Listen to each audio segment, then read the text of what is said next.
Nestled along the winding banks of the Gambia River lies one of Africa's smallest yet most distinctive nations. The Gambia is a narrow ribbon of land in West Africa, shaped by water, resilience, and a deep sense of community. Though small in size, it is a country of striking contrasts between beauty and hardship, opportunity and endurance. Nearly 2.9 million people call the Gambia home. It is a young, vibrant nation made up primarily of Mandinka, Fula, and Wolof communities. Across the country, family life and hospitality form the backbone of daily living.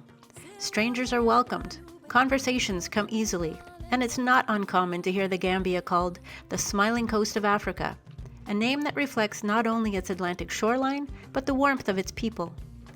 That shoreline leads to Banjul, the capital city and symbolic heart of the nation. Sitting at the mouth of the Gambia River, Banjul is a bustling urban center. Colorful markets buzz with life, historic buildings speak to the country's past, and palm-lined streets open toward the sea.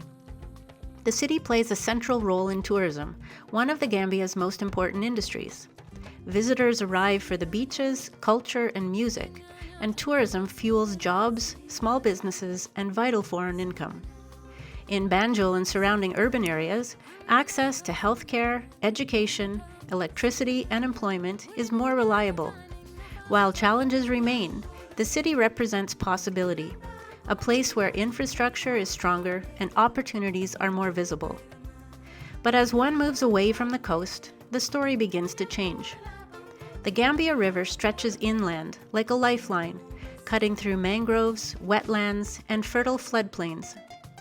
Along its banks, farming and fishing sustain entire communities. Yet further inland, the landscape grows drier and more fragile. Here, life depends heavily on rain-fed agriculture, leaving families vulnerable to drought, poor harvests, and the growing impacts of climate change. Despite its cultural richness, the Gambia faces profound development challenges. More than half of the population lives below the national poverty line, with the greatest burdens falling on rural communities. As roads narrow and distances grow, access to clean water, electricity, quality healthcare, and secondary education drops sharply. In the Central River region lies Kuntar, an area that reflects these challenges most clearly. This region consistently records some of the lowest education and health indicators in the country. Many children leave school early, especially girls, and literacy rates remain well below the national average. Health outcomes in Kuntar and surrounding districts also lag behind. There are no hospitals. Clinics are few and far between, often understaffed and under-equipped. Malnutrition among children is significantly higher than elsewhere in the country, and preventable illnesses such as malaria, respiratory infections, and maternal health complications remain common, not for lack of effort, but for lack of resources. Yet this is not a story of despair. In Kuntar, resilience shows itself quietly every day. Farmers adapt their practices to uncertain seasons. Parents make sacrifices to keep children in school as long as they can. Community leaders collaborate with NGOs and government programs to improve nutrition, expand clinics, and strengthen education. Progress is slow, but determination runs deep. The story of the Gambia is ultimately a story of contrast and possibility. It is a nation where the relative opportunity of Banjul exists alongside the persistent hardships of rural regions like Kuntar, and where strong communities continue to move forward despite long odds. To understand the Gambia fully, one must see both, the promise of the coast and the perseverance of the heartland. The Gambia may be unfamiliar to many North Americans, but Rotary connections often begin in unexpected places. At an international conference in Florida, past District Governor Michael Duben met the chairman of the Kuntar Area Council, Sehu Jawara, and introduced him to the mayor of Chatham-Kent, Darren Caniff. The three leaders quickly found common ground in shared values and a commitment to public service. That initial meeting led to ongoing conversations and a lasting relationship, which ultimately inspired the planning of a collaborative service project in the Gambia for January of 2026, rooted in trust, mutual respect, and locally guided priorities. In early January, a team of 14 dedicated volunteers, Rotarians from districts 6380 and 6400, along with Friends of Rotary, set out on a journey that would leave a lasting impact on a community thousands of kilometers from home. They called themselves the CK2K team, a name inspired by their roots in Chatham, Kent, and their destination, Kuntar in the Gambia. This project was led by the Chatham Sunrise Rotary Club, with strong support from the Rotary Club of Chatham, the Passport to Service Club in District 6400, and the Rotary Club of Windsor-St. Clair. Team leadership came from Glenn Smith of District 6380 and past District Governor Michael and Shelly Duben of District 6400.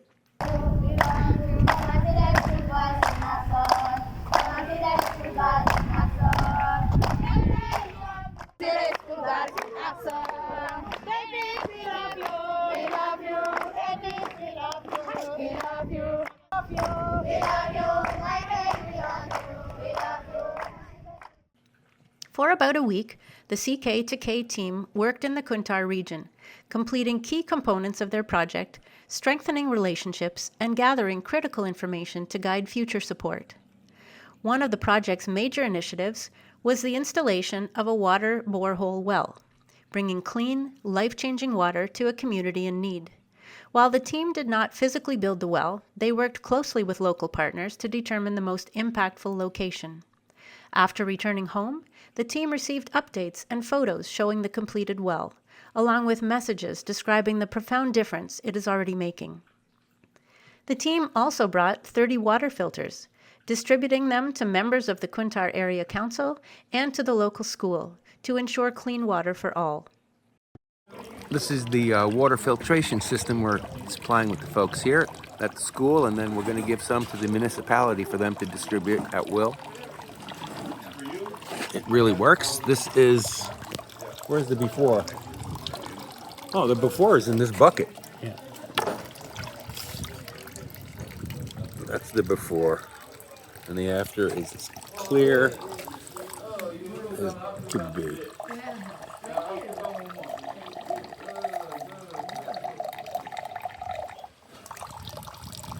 There's a direct comparison. I can't really. Oh, it's big difference. But the heart of the CK2K project was the work done at Ker Demba Gabu Lower Basic School, an under-resourced elementary school of about 160 students from kindergarten to grade 5. Identified months before the trip as a school in need, it quickly became the center of the team's efforts. Each day, the CK2K team traveled to the school, engaging in a variety of hands-on activities. Some team members spent time with the children, doing crafts, playing games, and enjoying outdoor activities. All of the supplies, sports equipment, and materials came in the 14 pieces of luggage that the team hauled from Canada. Every student had their photo taken and created their own decorated picture frame. And every child received a brand new backpack filled with dresses for the girls, shorts for the boys, and t-shirts for all. The excitement was unforgettable. While some volunteers played and taught, others rolled up their sleeves and painted classroom walls, brightening the learning spaces and bringing new life to the school. And in another corner, a different group was hard at work assembling bicycles. The school had identified transportation as a major barrier to attendance. Many children walk long distances, sometimes leaving for school or returning home in the dark. Together with the school principal, the team developed a solution, a bicycle lending program. The CK2K team purchased 60 bicycles, but quickly discovered that unassembled in the Gambia truly means unassembled. Every spoke in every wheel had to be inserted by hand. The process was long and meticulous, but the joy and gratitude from the students who received a bicycle made every moment worthwhile. With funds raised by the CK2K team, the school also received 60 new desks. This means that the school can now operate with all students attending at the same time. No more two-shift system. The team also installed soccer goalposts, bringing even more energy to the schoolyard. At the end of the week, the team participated in an emotional handover ceremony.